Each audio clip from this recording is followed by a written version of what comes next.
data's a tricky one because I think creatives love it and hate it. I think probably the modern world loves it and hates it, especially in the wake of the last few months. But you know, back when I first started, you know, we had what we called cultural anthropologists going out into the marketplace, and they would spend, you know, anywhere from 3 months to a year in a specific market researching a specific business and how the world reacted to that business. And they would come back and they'd present really, really compelling information, and you'd be able to create fantastic campaigns. Now we're just doing it with computers. So, and we are unlimited, for instance. We have the Cortex, which is our kind of data hub for polling all the social listening and various consumer inputs. But just like the days of yesteryear, it's critical that you have an incredible interpreter taking in the information. So, you know, data is a fire hose. Obviously, if we're all drinking from the same fire hose and we're all interpreting the fire hose the same way, the output's all going to be the same. And by its very nature, we're not going to get to very creative solutions that way because there'll be no disruption. It'll all be the same.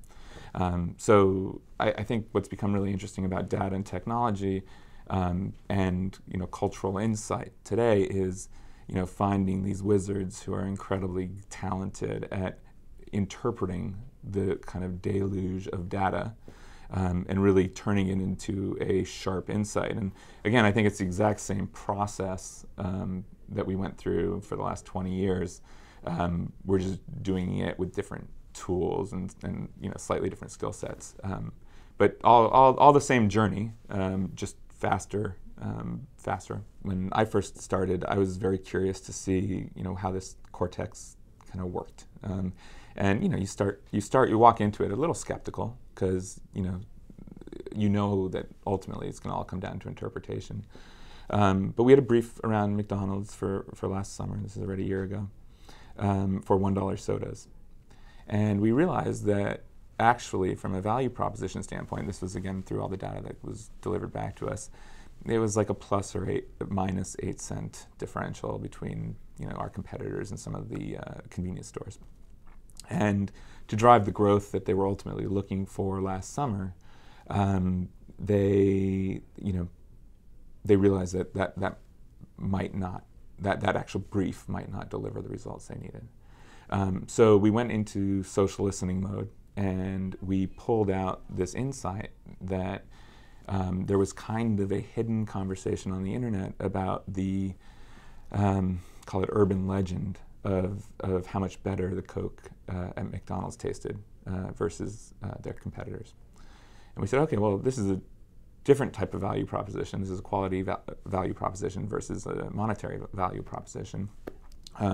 Maybe this will drive more research. And when we shared these findings with McDonald's, they were like, absolutely, we have to go for this. And then, you know, they had the bravery and the insight and the fortitude to do a completely unbranded campaign that ultimately drove the consumer to do the same thing we had discovered, which is the Google search for that place where the Coke tastes so good, which led to 5 pages of organic blogs and the theories of why the McDonald's Coke tastes so good. So that's a campaign we could have never landed on without those insights. Again, those insights had to be interpreted properly, and they were. But that was a great example, I thought, that kind of converted me to believe, you know, data can very much be our friend.